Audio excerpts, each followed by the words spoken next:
Cette femme fait tomber par erreur son argent lorsqu'elle fouillait son sac en cours de route. Cet homme qui la dépassait remarque et se retourne pour ramasser. Il court pour la rattraper en criant « Excusez-moi, madame ». Il lui dit qu'elle a fait tomber son argent. Elle dit « Oh mon Dieu, merci beaucoup, vous êtes vraiment gentil ». En voulant partir, le monsieur l'arrête et dit « Excusez-moi, pouvez-vous me trouver quelque chose pour que je mange avec ? Je n'ai rien mangé depuis le matin. Ne le prenez pas comme si je vous exige une récompense. » « Non, non, j'ai complètement oublié que j'aurais dû vous remettre quelque chose, dit-elle, avant de lui remettre quelques billets. Il l'a remerciée et dit de ne pas voir ça comme une manière de l'obliger à lui payer en guise de reconnaissance, mais c'est juste qu'il n'arrivait pas à s'en sortir financièrement. La dame dit qu'elle comprend et que c'est normalement elle qui devrait lui dire merci, car il pouvait ramasser l'argent et partir sans le rendre. « Je suis très reconnaissante, dit-elle. Je voudrais juste vous dire de continuer à croire en vous. Sachez que vous pouvez réaliser tous vos rêves. Vous pouvez être ce que vous rêvez d'être. Il suffit que vous y mettez votre esprit, faire de petits investissements et d'aller étape par étape. C'est le plus important. » Il la remercie pour le geste et les conseils. Ils se sont dit au revoir. Après qu'ils se sont séparés, il est venu chez une bonne dame qui vend de la bouffe. Il s'arrête et réfléchit encore aux conseils que lui a donné la femme. Il dit « C'est très pertinent. Je dois investir petit à petit pour que ça devienne gros. » Il se retourne rapidement. Le lendemain, il a commencé les achats des bouteilles en plastique. Il a payé une brouette avec laquelle il transporte les bouteilles tout en sillonnant les zones. Quelque temps après, il transforme les matières, fabrique des chaussures et les expose. Quelques années plus tard, il a prospéré dans les activités qu'il mène et décide de s'offrir une belle maison. Il fait donc une descente sur les lieux pour bien visiter. Il s'assure des informations sur la maison et la sécurité de la zone. De l'autre côté, la dame qui l'a aidé entre-temps se retrouvait dans un problème et les gens criaient sur elle.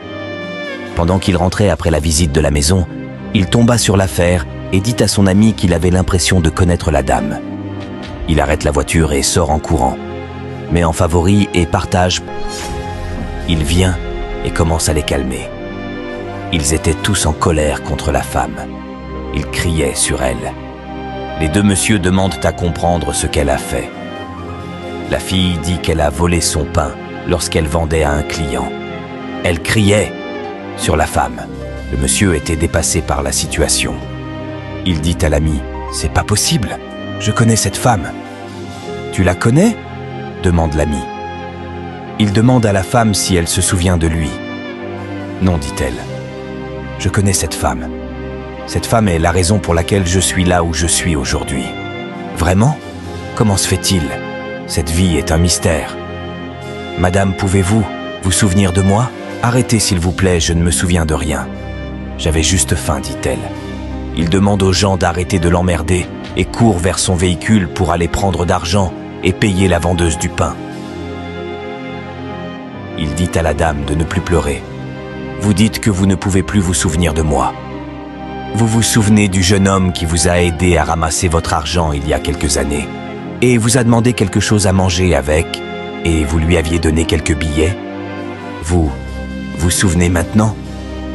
Vous m'aviez donné des conseils et m'a motivé à ne pas perdre espoir et que je peux commencer à investir petit à petit. Souvenez-vous ? Elle dit « C'était vous ? Oui, vous avez changé ma vie. Vous n'avez pas idée de ce que vous aviez fait pour moi. Que s'est-il passé ? Pourquoi êtes-vous retrouvé dans cet état ? » Elle pleure. Qu'est-ce qui s'est passé ? Elle raconte qu'elle a perdu son mari, son boulot, et les membres de la famille de son mari l'ont mise à la porte et elle a tout perdu. Elle n'arrivait plus à joindre les deux bouts. Il dit « Vous n'avez plus besoin de pleurer. Je vous dois tout car sans vous, je ne serais pas là où je suis aujourd'hui. Le jour où je l'ai rencontrée, ma vie a changé positivement de par les conseils d'investissement qu'elle m'a donnés. Vous ne méritez pas ce sort-là et laissez-moi vous dire que c'est mon tour de vous rendre la monnaie de vos pièces. Vous partez avec moi et je changerai votre vie. Je promets de vous donner tous ceux dont vous aurez besoin dans cette vie. Cette histoire incroyable nous enseigne la valeur de l'honnêteté, de la gratitude et de la générosité. En retournant l'argent trouvé, il a semé les graines du succès futur. Son attitude reconnaissante envers la femme qui lui a offert une opportunité a montré l'importance de se souvenir des actes de bonté dont on a bénéficié. Cette leçon nous rappelle qu'en semant des actions positives et en restant fidèles à nos valeurs, nous pouvons transformer nos vies et celles des autres pour le mieux. Si vous avez aimé, mettez en favori et partagez.